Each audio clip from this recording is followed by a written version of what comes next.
Hello everyone. In today's tutorial, we will show you how to remove unwanted PDF pages in Foxit PDF Editor.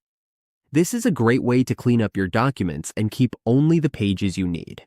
Let's get started. Open your Foxit PDF Editor. Say you have a PDF with many pages and want to remove the ones you no longer need. Here is what we do.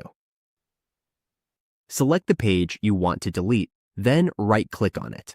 You will see the option to delete the pages. Please note, this feature is only available to premium users. It is one of the premium features of Foxit. If you have a premium account, simply click the page, right-click, and select Delete Pages. And that is how we remove unwanted PDF pages in Foxit PDF Editor. With just a few clicks, we can keep our documents clean and well organized.